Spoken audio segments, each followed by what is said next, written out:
প্রিয় দেশবাসী, আপনারা জানেন বাংলাদেশে কি হচ্ছে।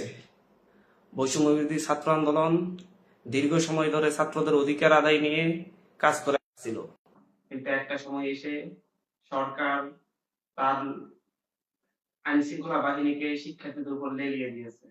তারপরে কি হয়েছে? শত শত শিক্ষার্থী জনতার জীবন দিয়েছে। তারপরে সরকার শুরু করেছে এক নতুন নাটক। তারা যেসব সহপাঠীরা নিহত হয়েছে, শহীদ হয়েছে, তাদের সহপাঠীদেরকে, বন্ধুদেরকে, তাদের সহযোদ্ধাদেরকে নির্বিচারে গ্রেফতার করছে। তারা যে আন্দোলন করতে গিয়ে তারা গ্রেফতার হয়েছে, যে যৌক্তিক আন্দোলনের জন্য তারা জীবন দিয়েছে, সেই যৌক্তিক আন্দোলনের সাথে জড়িত শিক্ষার্থীদেরকে, ছাত্র নেতাদেরকে গ্রেফতার করে নাটক সাজাচ্ছে, ডিবি অফিসে আটকে রাখছে। নতুন নাটকের কারণে আমরা ছাত্র সমাজ এখনো রাজপথে আছি। তারা আমাদের একটি মাত্র যৌক্তিক দাবি ছিল, সেই দাবিটিও পূরণ করে নাই। আমরা চেয়েছিলাম কোটা নামক যে বৈষম্য চলে আসছিল, সেই বৈষম্য যেন নিরসন করা হয়। সেই বৈষম্য নিরসন করে যেন সরকার একটি কমিশন গঠন করে সকল স্টেক হোল্ডারদের সাথে বসে একটা ছাত্রদের সাথে, প্রতিবন্ধীদের সাথে, পাহাড়ি জনগোষ্ঠীর সাথে এবং বুদ্ধিজীবীদের সাথে, এক্সপার্টদের সাথে বসে একটা সুন্দর সমাধান করার জন্য, একটা নির্দিষ্ট হারে কোটা ফিরিয়ে এনে সংসদে আইন পাশ করার জন্য। কিন্তু সরকার দেখা যাচ্ছে 2024 সালে এসেও 2018 সালের মতো একই কাজ করছে।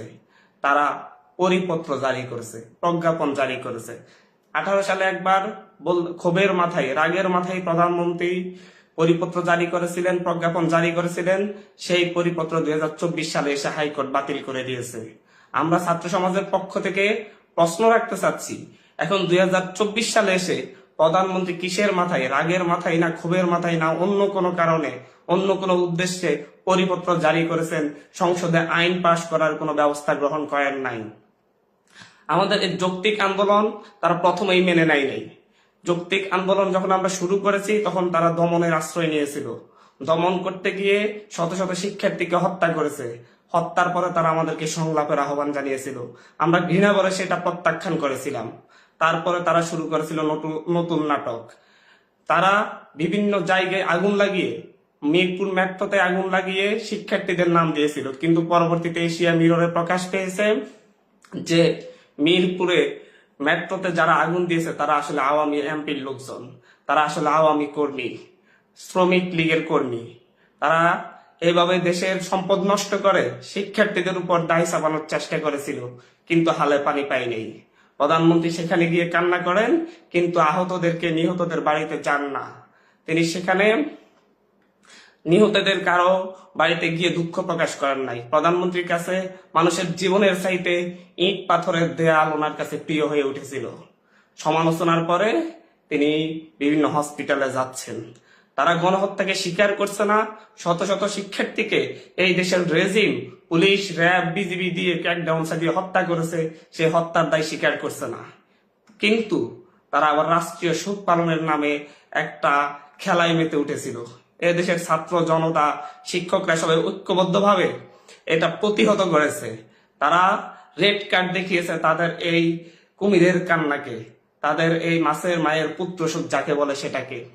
আমরা দাবি করেছি অবিলম্বে যে এত শিক্ষার্থীকে হত্যা করা হয়েছে, এই হত্যার দায় নিয়ে প্রধানমন্ত্রীকে রাষ্ট্রপ্রধান হিসেবে ক্ষমা চাইতে হবে এবং এর সাথে জড়িত মন্ত্রী থেকে কনস্টেবল পর্যন্ত যতজন জড়িত আছে তাদেরকে প্রত্যাহার করে আইনের আওতায় আনতে হবে। আমরা দাবি করেছিলাম শিক্ষা প্রতিষ্ঠানে ছাত্রলীগ যে নৈরাজ্য সৃষ্টি করছে, সন্ত্রাসী কার্যক্রম সৃষ্টি করছে, শিক্ষা প্রতিষ্ঠানে ছাত্রলীগকে নিষিদ্ধ করতে হবে। আমরা দাবি করেছি শিক্ষা প্রতিষ্ঠানে শিক্ষার্থী, শিক্ষক সকলের নিরাপত্তা নিশ্চিত করতে হবে। কিন্তু সরকার আমাদের কোনো দাবির প্রতি তোয়াক্কা করছে না। উল্টো সাধারণ শিক্ষার্থীদেরকে পাকিস্তানি হানাদার বাহিনীর মতো বাড়িতে বাড়িতে গিয়ে, বাসায় বাসায় গিয়ে হানা দিয়ে তুলে আনছে, গ্রেপ্তার দেখাচ্ছে, বাচ্চাদেরকে, শিশুদেরকে রিমান্ডে নিচ্ছে। আবার ছাত্র জনতা ঐক্যবদ্ধ হয়েছে, তারা রাজপথে নেমেছে। আজকে আবার তারা ঢাকা বিশ্ববিদ্যালয়ের মতো জায়গায় একজন নারী শিক্ষকের গায়ে হাত তুলেছে। এত ভয়ঙ্কর পরিস্থিতি কখনো ছিল না বাংলাদেশে। এরকম গণহত্যা চালানোর পরও তাদের মধ্যে ন্যূনতম লজ্জাবোধ নেই, ন্যূনতম দুঃখবোধ নেই। তারা বাংলাদেশের যে গণহত্যা চালিয়েছে তার যত ডকুমেন্ট আছে সব ডকুমেন্ট নষ্ট করার জন্য উঠে পড়ে লেগেছে। প্রত্যেকের বাড়িতে বাড়িতে গিয়ে মোবাইল চেক করছে। রাস্তায় বের হলে প্রতিটি স্টুডেন্টের যাকেই পায় তার মোবাইল চেক করতেছে।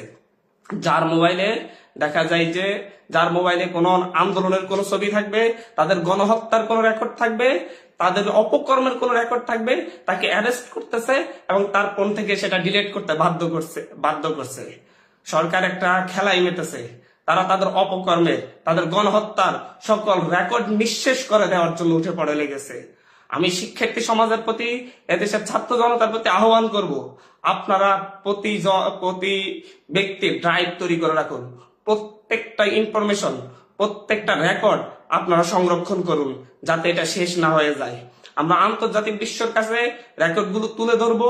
আমরা আন্তর্জাতিক বিশ্বের কাছে দেখাবো এদেশের সরকার কিভাবে যুদ্ধাস্ত্র ব্যবহার করে এদেশের শিশু থেকে শুরু করে বৃদ্ধদেরকে হত্যা করেছে। আমরা এই কারণে আগামীকালকে একটা কর্মসূচি ঘোষণা করেছি। আগামীকালকে প্রত্যেকে তার নিজ নিজ জায়গা থেকে, ছাত্র, শিক্ষক, আইনজীবী, বুদ্ধিজীবী, প্রত্যেকে তার নিজ নিজ জায়গা থেকে ভয়ঙ্কর মধ্য জুলাইয়ে যেই ভয়ঙ্কর হত্যাকাণ্ড হয়েছে, ভয়ঙ্কর দমন পীড়ন হয়েছে, সেই ভয়ঙ্কর কালো দিন এবং কালো রাতগুলোর স্মৃতিচারণ করবে। তারা তাদের ভয়ঙ্কর অভিজ্ঞতা তুলে ধরবে। যে পারবে সে দেয়ালিকা লিখবে, যে পারবে সে ফেস্টুনে লিখবে, যে পারবে সে তার ডায়েরিতে লিখবে এবং সেটা সোশ্যাল মিডিয়ায় পোস্ট করবে।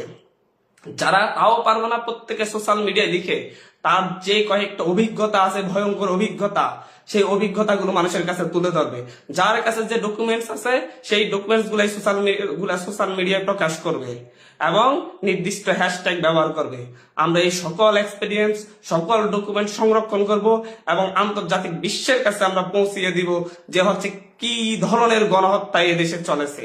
একই সাথে শিক্ষার্থীদের উপর হামলা করার জন্য আজকে বাংলাদেশের এই সরকারের এই রেজিমের পুলিশ বাহিনী, র্যাব বাহিনী আজকেও বাংলাদেশের বিভিন্ন জায়গায় সাধারণ শিক্ষার্থীদের উপর হামলে পড়েছে।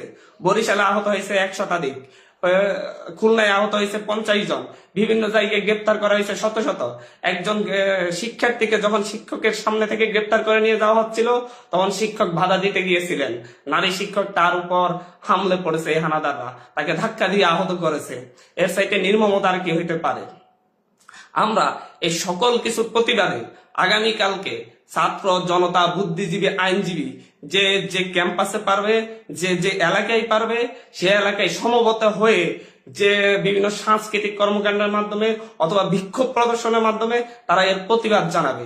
আগামীকালকে ছাত্র জনতা একত্রিত হয়ে যে যেখানে যেভাবে পারবে তারা আজকে শিক্ষকদের উপর হামলে পড়া, শিক্ষার্থীদেরকে আহত করা এবং শিক্ষার্থীদের নির্বিচারে গ্রেপ্তার করার প্রতিবাদে তারা প্রত্যেকে যার যার জায়গা থেকে, যেই ক্যাম্পাসে পারবে, যে শহরে পারবে, যে গ্রামে পারবে, যে তার নিজ বাড়িতে পারবে, সেখানে একত্রিত হয়ে এর বিরুদ্ধে স্লোগান ধরবে, এর বিরুদ্ধে গান গাইবে, এর বিরুদ্ধে দেয়ালিকা লিখবে।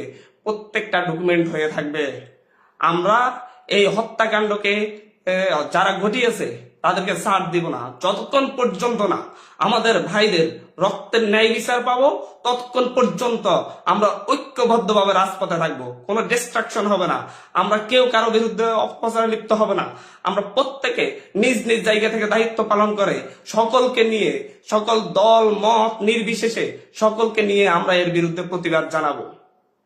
আমি আহ্বান করব, আপনারা কেউ সরকারি একটি এজেন্ডা নিয়েছে, বিভিন্ন দলের এক একজনকে বিভিন্ন দলের মতের ট্যাগ দিয়ে দমন করার সিদ্ধান্ত নিয়েছে। আমরা বলবো এটা কোনো দল মতের আন্দোলন নয়, এটা সকল দল মত নির্বিশেষে বাংলাদেশের নাগরিকদের আন্দোলন।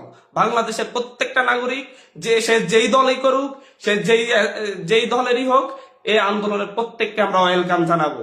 সে আওয়ামী লীগ হোক, সে বিএনপি হোক, সে জাতীয় পার্টি হোক, সে জাসদ হোক, সে বাসদ হোক, ডান হোক, বাম হোক, মধ্যম হোক, প্রত্যেকেই আজকে এই হত্যাকাণ্ডের বিরুদ্ধে ঐক্যবদ্ধভাবে প্রতিবাদ জানাবে। এখানে কোনো ডিস্ট্রাকশনের সুযোগ নেই, কোনো বিভাজনের সুযোগ নেই।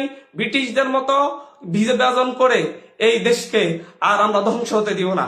প্রত্যেকে এই দেশের নাগরিক, প্রত্যেকে ঐক্যবদ্ধভাবে এই হত্যাকাণ্ডের বিরুদ্ধে তারা প্রতিবাদ জানাবে। আমি বলছি, আবার বলছি, আগামীকালকে প্রত্যেকে তার নিজ নিজ ওয়ালে, নিজের বাড়িতে, ফেস্টুনে বা যেখানে পারে ভয়ঙ্কর অভিজ্ঞতাগুলো, এই যে হত্যাকাণ্ডের ভয়ঙ্কর অভিজ্ঞতা নিজ ক্যাম্পাসে, নিজ বাড়িতে এবং রাস্তায় তারা যে অভিজ্ঞতার মুখোমুখি হয়েছে এই স্বাধীন বাংলাদেশে, সেই অভিজ্ঞতাগুলো তারা শেয়ার করবে। যার কাছে যে ডকুমেন্টস আছে সে এটা টুইটারে হোক, ফেসবুকে হোক, যে ইনস্টাগ্রামে হোক, যেখানে পারবে সেখানে শেয়ার করবে। এবং এটাকে আমার একটা হ্যাশট্যাগ আছে, 2টা হ্যাশট্যাগ দিয়েছি, এই হ্যাশট্যাগ দিবে এবং এই হ্যাশট্যাগ দিয়ে আমরা যত ইনফরমেশন পাবো প্রত্যেকটা কালেক্ট করব, একসাথে করে আমরা এটা সকলের কাছে পৌঁছে দিব। ন্যায় বিচার হবে, অবিলম্বে জাতিসংঘের মাধ্যমে তদন্ত করে এই হত্যাকাণ্ডের বিচার করতে হবে। আমরা এই রেজিমকে বিশ্বাস করি না, তারা ন্যায় বিচার করবে বলে আমরা আশা করি না। আমরা তাদের এই বিচার বিভাগের তদন্তের নামে তামাশাকে প্রত্যাখ্যান করছি। আমরা বলতে চাচ্ছি অবিলম্বে জাতিসংঘের মাধ্যমে আন্তর্জাতিক তদন্তের ব্যবস্থা করতে হবে এবং সেই আন্তর্জাতিক তদন্তের মাধ্যমেই যারা এই হত্যাকাণ্ডের সাথে জড়িত তাদের আমরা তাদের বিরুদ্ধে ন্যায় বিচার পাবো বলে আশা করি। আগামীকালকে শিক্ষকদের উপর হামলার প্রতিবাদে, ছাত্রদের উপর হামলার প্রতিবাদে, গণগ্রেপ্তারের প্রতিবাদে আগামীকালকে ছাত্র জনতা, আইনজীবী, শিক্ষক সবাই নিজ নিজ ক্যাম্পাসে, নিজ নিজ এলাকায় যে যেখানে পারে সেখানে সমবেত হয়ে সাংস্কৃতিক কর্মকাণ্ডের মাধ্যমে, বিক্ষোভের মাধ্যমে তারা এর প্রতিবাদ করবে। আজকে ঢাকা বিশ্ববিদ্যালয়ের একজন নারী শিক্ষককে আহত করেছে একজন পুলিশ, এটা কখনো মেনে নেওয়া যায় না। আমার শিক্ষকের গায়ে হাত দিবে, আমরা সেটা কখনো মেনে নেব না। প্রত্যেকটা বিশ্ববিদ্যালয়ের শিক্ষার্থীদেরকে আহ্বান করব, আপনারা 1-to-1 শিক্ষকদের কাছে যাবেন, শিক্ষকদেরকে জিজ্ঞাসা করবেন, স্যার আমাদের ক্যাম্পাসে আমরা নিরাপদ নাই, আমাদের ক্যাম্পাসে আইন শৃঙ্খলা বাহিনী আমাদের উপর হামলা করেছে, ক্যাম্পাসের মধ্যে শিক্ষককে আহত করেছে, এখন আপনার অবস্থান কি? আপনি কি এর প্রতিবাদ জানাবেন নাকি জানাবেন না? সুস্পষ্ট বক্তব্য নিবেন শিক্ষকদের কাছ থেকে এবং জানাবেন নিজের অভিজ্ঞতাটা। কে দালালি করতেছে, কে শির দ্বারা বিক্রি করে দিয়েছে কোন শিক্ষক, সেটা আমাদের কাছে লিস্টেড হয়ে থাকবে। এই জাতি তাদেরকে লিস্টেড করে রাখবে যে তারা এই 2024 সালের রাজাকার। যারা আজকে এই অন্যায়ের প্রতিবাদ করবে না তারা এই 24 সালের রাজাকার বলে আমরা মেনে নিব। সো প্রত্যেকেই প্রতিটা বিশ্ববিদ্যালয় থেকে, প্রতিটা ক্যাম্পাস থেকে শিক্ষকদেরকে আহ্বান করবেন, শিক্ষকদের সাথে যোগাযোগ করবেন, তাদেরকে পার্সোনালি শিক্ষকদেরকে জিজ্ঞাসা করবেন, স্যার আপনারা শিক্ষকের উপর এই শিক্ষককে আহত করার জন্য, শিক্ষার্থীদেরকে আহত করার জন্য, শিক্ষার্থীদেরকে হত্যার বিরুদ্ধে আপনারা কোনো প্রতিবাদ জানাচ্ছেন কিনা? যেই দলের হোক, যেই মতের হোক, ওনারা শিক্ষকদেরকে আমরা এই অবস্থান স্পষ্ট করার জন্য আহ্বান করব। ঢাকা বিশ্ববিদ্যালয়ের যত গ্রুপ আছে, যত দল আছে, নীল দল, সাদা দল বলেন, যত দল আছে, প্রত্যেককে অবিলম্বে তাদের অবস্থান নিশ্চিত করতে হবে। ঢাকা বিশ্ববিদ্যালয়ের শিক্ষার্থীদেরকে আহত করা হয়েছে, নারী শিক্ষার্থীদেরকে আহত করা হয়েছে, এখন পর্যন্ত আমরা তাদের কাছ থেকে কোনো বিবৃতি পাচ্ছি না কেন? তাদের অবস্থান স্পষ্ট করে প্রতিবাদ জানাতে হবে। কেন শিক্ষার্থীদের উপর ক্যাম্পাসের ভিতর পেটুয়া বাহিনী হামলা করবে? আগামীকালকে প্রত্যেকে তার নিজ নিজ জায়গা থেকে সমবেত হয়ে ক্যাম্পাসে, রাজপথে, যেখানে পারেন সমবেত হয়ে প্রতিবাদ জানাবেন এবং এই অন্যায়ের বিরুদ্ধে, হত্যাকাণ্ডের বিরুদ্ধে আমাদের প্রতিবাদ চলমান থাকবে।